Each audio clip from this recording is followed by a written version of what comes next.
Subscribe करें हमारे YouTube channel को और बेल आइकन को प्रेस करें हमारे लेटेस्ट वीडियोस को देखने के लिए।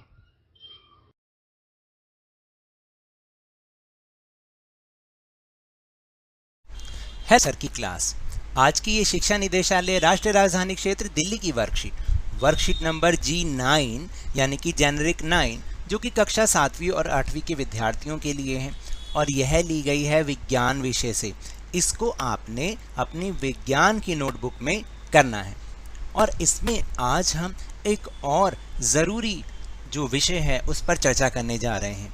उस विषय का नाम है मच्छरों से फैलने वाली बीमारियां। तो जैसा कि बच्चों आपको पता है कि बरसात का मौसम शुरू हो चुका है और इस मौसम में मच्छरों से फैलने वाली बीमारियां बहुत ज़्यादा होती हैं क्योंकि मच्छर बहुत ज़्यादा पनपने लग जाते हैं। तो चलिए बिना समय गवाए शुरुआत करते हैं मेरे साथ और समझने की कोशिश करते हैं। मानसून के समय में मच्छर काटने से डेंगू, मलेरिया और चिकनगुनिया जैसी बीमारियां होती हैं। आपको पता है मच्छर साफ पानी में या उसके आसपास अंडे देते हैं।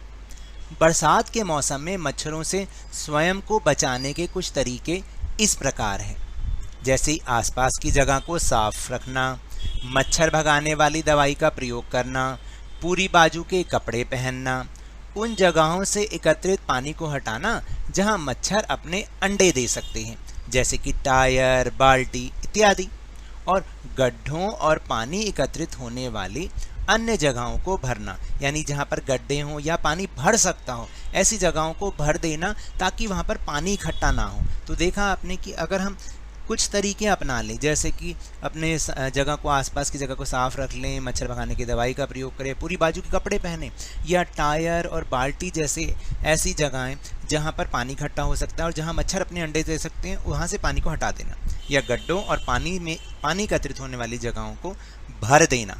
तो ये हैं कुछ उपाय डेंगू, मलेरिया और चिकनगुनिया से बचने के लिए। देख लीजिए, यही है वो मच्छर जिसके काटने से हमें बीमारियां हो जाती हैं। मच्छर ऐसा नज़र आता है अगर हम उसको जूम करके देखेंगे तो, और ख़ास तौर से जो डेंगू का मच्छर है वो तो बहुत ही ज़्यादा ख़तरनाक होता है क्योंकि अगर डेंगू किसी को हो जाए तो व्यक्ति की मौत भी हो सकती है। तो ये जो मादा एनाफिलीज मच्छर है, आपको पता है इसके काटने से मलेरिया और एडीज मच्छर के काटने से डेंगू होता है। मादा एनाफिलीज मच्छर के काटने से मलेरिया और एडीज मच्छर के काटने से डेंगू होता है। याद रखिएगा इस बात को। तो चलिए अब हम करते हैं अपने मज़ेदार से प्रश्नोत्तर। प्रश्न 1 है, बरसात के मौसम में मच्छरों से फैलने वाली बीमारियों का नाम लिखिए। बीमारियों से बचाव के तरीके को चित्र के माध्यम से दर्शाइए।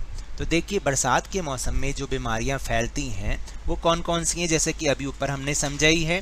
कौन कौन सी हैं वो हैं डेंगू, मैं लिख के भी बता रहा हूं आपको, डेंगू, मलेरिया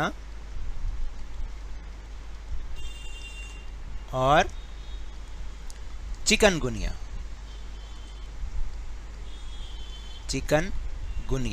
और देखिए नीचे कुछ मैंने चित्रों का इंतज़ाम किया है आपकी सुविधा के लिए। आप इसको देख के भी चित्र बना सकते हैं क्योंकि ऐसा किसी और वर्कशीट में नहीं मिलेगा।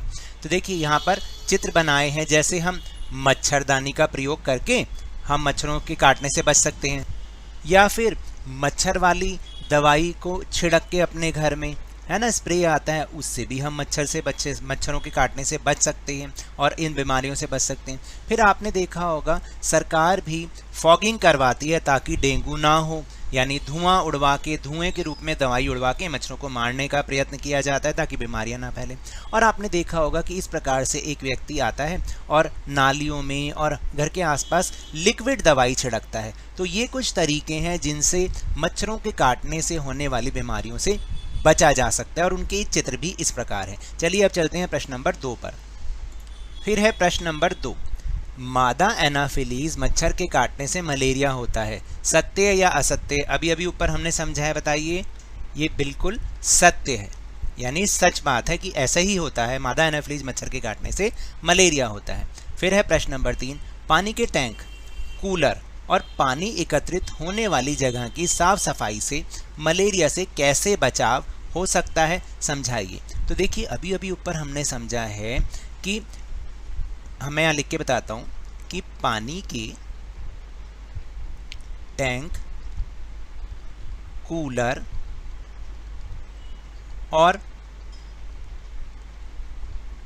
पानी एकत्रित होने वाली जगह पर मच्छर अंडे देते हैं। यदि हम उन्हें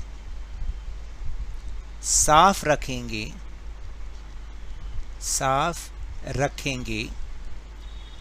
तो वहाँ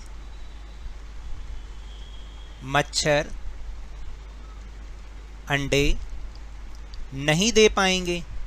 ऐसा ही होगा ना, नहीं दे पाएंगे, और इससे हम मलेरिया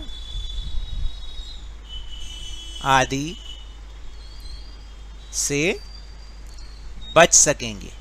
देखा कितना सरल उपाय है कि अगर जहाँ पानी भरता है, कूलर, पानी के टैंक, तो वहाँ पर कि हम साफ सफाई रखें तो मच्छर अंडे ही नहीं देंगे, और अंडे नहीं देंगे तो हम मलेरिया आदि से बच पाएंगे। तो ये तो थी आज की वर्कशीट। अगर मेरे इस तरह समझाने से आपको थोड़ा सा भी समझ में आया हो तो इस चैनल को ज़्यादा से ज़्यादा सब्सक्राइब कीजिए, लाइक कीजिए और बहुत ज़्यादा शेयर कीजिए। और हाँ, मेरे साथ इसी तरह आसानी से वर्कशीट को समझते रहिए, लेकिन ध्यान और मन लगाकर पूरी मेहनत और लगन के साथ ऑनलाइन ही सही पढ़ते जरूर रहिए। और याद रखिएगा, कोरोना अभी भी फैल रहा है तो अपने हाथों को नियमित रूप से साबुन और पानी से धोते रहिए, मास्क अवश्य लगाएं, और जब भी आपकी बारी आए इसका टीकाकरण अवश्य कराएं, क्योंकि कोरोना को हराना है और ज़िंदगी को एक बार फिर से सुहाना बनाना है। इसी उम्मीद के साथ बहुत बहुत धन्यवाद।